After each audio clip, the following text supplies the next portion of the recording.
I began talking about Aristotle in the prior presentation. I'd like to continue that now. At the conclusion of the last presentation, I was talking a little bit about how Aristotle arrives at an understanding of God. For Aristotle, the world around us is undergoing constant motion, and that motion, just like the motions of the ocean when the tides come in or when the waves come in, are caused by a principle that's extrinsic or beyond the waters themselves. The waters don't explain their own motions. There has to be some kind of force beyond the waters that explain it. And so that, of course, is we explain it with the gravitational relationship between the Earth and the Moon. And that causes the oceans to move. And we, of course, could talk about other causes. You know, you could have an earthquake under the oceans, and it could bring about tremors in the water. It could bring about a tsunami or whatever. But these are causes beyond the water itself that affect or influence the water. And so for Aristotle, the world around us is undergoing motion, and so that naturally causes us to ask the question, what's the ultimate source of the motion of the world? Why isn't the matter just still? Why isn't reality just a still, even if matter is eternal? Why isn't it just sitting there? Why isn't it just like a calm ocean doing nothing? What's the cause of the becomingness of nature? And this is a very big philosophical question. And Aristotle deeply feels that question or senses that question. And so he pursues it to the conclusion in his physics. He comes to the conclusion that there must be an unmoved ground of all motion. There must be something supremely attractive. There must be something supremely perfect, and all things that are becoming in the world around us, all motion or change, is a tendency in the world around us to be drawn to this source, this ultimate grounding for all motion or all becoming. And he calls that God. Now, we can talk more about that in another time. Perhaps when we get to St. Thomas Aquinas and some others, we'll look at this argument a little bit more. But for the moment, I want to point out something that is a problem with the way Aristotle reasons with respect to this first mover or God. The problem here, from a Christian perspective, is that Aristotle, yes, he draws the conclusion that there's an eternal, uncaused source of all motion that we could speak of as God, and he speaks of it as God. The problem is that Aristotle sees God, this supreme principle, as being totally and completely turned in upon himself. That God, because he's infinitely perfect, and because he needs nothing outside of himself, he only thinks about and only cares about that which is infinitely and supremely perfect and complete. God doesn't change like the world around us. The world is changing. God doesn't change. And so what God eternally thinks about and what God eternally does is thinks about himself. To think about us would be to think about imperfection and to think about something less than himself. Which would involve motion or change in God. For God to be thinking about the changing world would be something beneath God. So for Aristotle, although God exists, God is completely turned in upon himself and knows nothing about you or me or anything about the world around us. Now you can see that for Christian theology this is going to be very problematic because the whole Christian faith is built on a very different belief, and that is that God loves his creation, that God willed to make the world. For Aristotle, God didn't will to make the world. Matter is an eternal principle, and its motion is eternal because matter is always attracted to the eternal ground of all motion, or the eternally desirable, the eternally perfectly desirable reality. Now, in Aristotle, you need God because without God, you'd have no cause for motion. But you don't need a beginning for Aristotle. All you need is the eternal principle of matter and the eternal principle which is God, and matter will always be striving to become more and more like its cause, never reaching it, never becoming like God or completely like God, but in various partial, imperfect ways expressing the perfections of God. So what we can do is look around at the world and we can see how matter tries in a myriad of ways to become more and more perfect or more and more complete, never reaching it, always failing. And we can see how the world is trying to get to the first cause and ground of all reality. But again, from a Christian perspective, there are certain portions of this that are obviously very attractive. The idea that God is the first ground of all things, that God's eternal and uncaused. Obviously, that's all very attractive. But the idea that God is completely immersed in himself and not interested in us is a very disappointing conclusion, certainly from a Christian perspective. Now, later we'll look at how St. Thomas replies to this, but just as a brief suggestion, the way that St. Thomas responds to this problem in Aristotle is to say that Aristotle makes a fault in his reasoning. He makes an error in his reasoning. And the error in Aristotle's thought is to say that because God is infinitely perfect, therefore he doesn't know us, is to fail to see that by knowing himself infinitely and perfectly, God also knows infinitely and perfectly all his effects, everything that he causes, everything that comes about as a result of his perfection. So for Aquinas, Aristotle misses this point that God's knowledge of himself requires infinite and perfect knowledge of everything that happens because of him. And so by knowing himself perfectly, God knows you perfectly, and God knows me perfectly. Now, that raises other questions, and perhaps we can sort some of those out later on, but that's the first issue, or the first big problem with accepting Aristotle's basic philosophical approach to things that caused great trouble in the 13th century and around that time period for Christian thinkers. Now let me throw out a couple other problems with Aristotle's thought from a Christian perspective. The first one that I mentioned, actually two of them were wrapped up together in what I just said. First one was the issue of the eternity of the world, and the second is the nature of God. Aristotle, as I just finished talking about, Aristotle thinks of God as closed in upon himself. But the other point that was very closely related to that is the idea of the eternity of the world, that the world has always existed, that matter has always existed. And it may surprise you to know that St. Thomas Aquinas did not argue that we could prove that Aristotle was wrong on that particular point.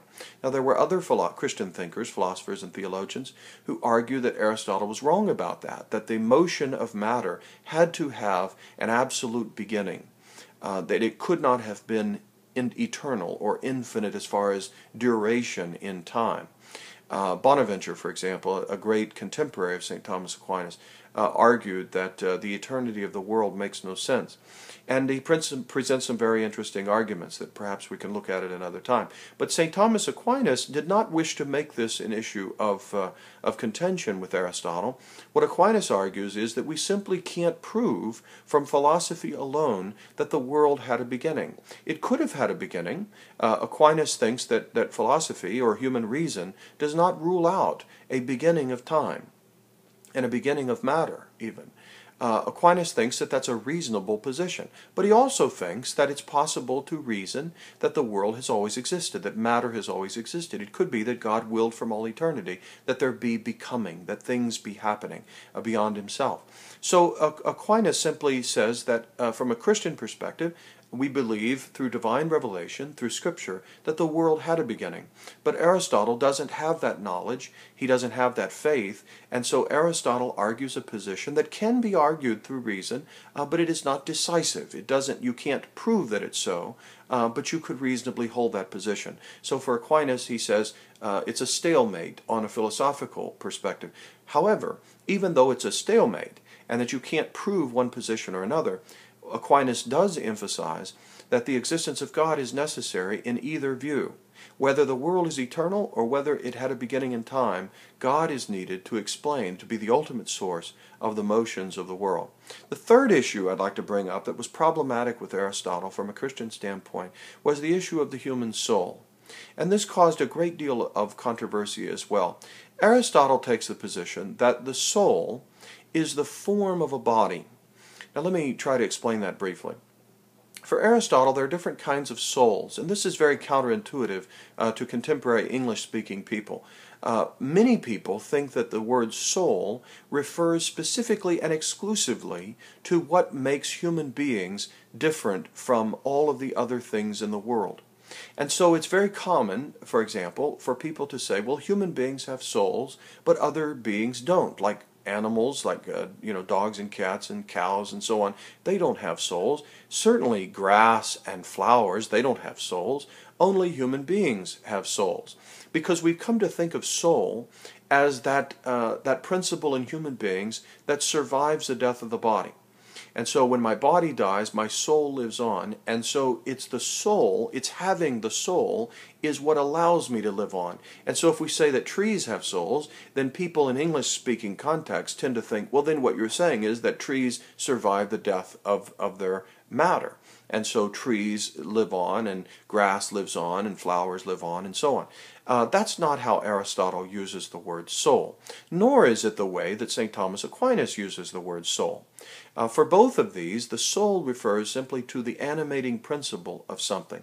The Latin word anima, from which we get animate and animated, is the word that's translated as soul, anima. So the anima, or the soul, we also get the word animal from that, and animated things, living things.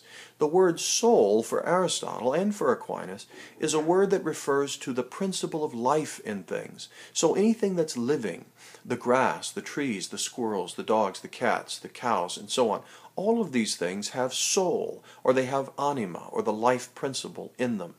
Now, Aristotle thinks there are different kinds of souls, evidenced by the different activities that they can do. So, for instance, a tree has what he would call a vegetative soul. The grass and the flowers, they have the vegetative soul. That kind of soul, or life principle, can do certain things. It can live, it can grow, it can reproduce itself. So it has certain powers or abilities or faculties that it's able to exercise. There's another kind of soul, the animal soul. The animal soul not only lives like the flowers and the grass, but it also has sense powers. It has the power to move itself around, to direct itself, and it has powers of instinct that allow it to do things that other kinds of creatures can't do, or kinds of things can't do.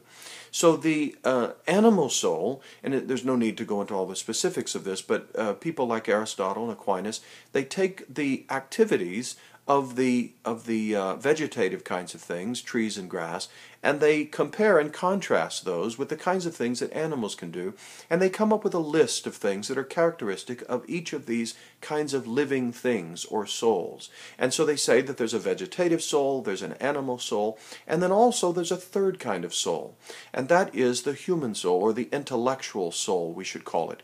The intellectual soul is one that does the things that vegetative life and animals do, but also does more. So the intellectual soul is able to live, and it's able to have sense experience. We have eyes and ears and so on. So we have sense experience. We live, we grow, we reproduce, and so on, like the vegetative life does. But we also do something beyond all of that. We have an intellect, and we have the power of freedom that allow us to rise above the body and the activities of the body to survive and to interact with our environment. And they allow us to rise above that and to think about God, and to think about the soul, and to think about the nature of the world around us. Just to give one quick example, as far as I can tell, human beings are the only creatures that have lived on the surface of this planet that were able to know why seeds grow. The other animals obviously take the fruit off the trees, or they instinctually interact with the world around them, but they're not able to understand why the world does what it does. Human beings write books, we plant gardens, we learn how to better practices of raising animals, or planting crops and so on. So human beings have a power of transcending the world around us, and Aristotle would say that's because we have an intellectual soul. Now here's the problem, and I'm going to throw this out very quickly, and we'll revisit this when we get to St. Thomas Aquinas. Here's the problem. The problem is that Aristotle thinks that all of these souls are so immersed in matter that when the matter dies, the soul dies. So when the grass dies, where's the soul of the grass? It disappears. It dies with the matter. And he says the same thing is true of the human soul. When the body dies, so does the human soul. At least that's one interpretation of Aristotle. And that's obviously very unsettling for Christian theology, because we believe that the soul survives the death of the body.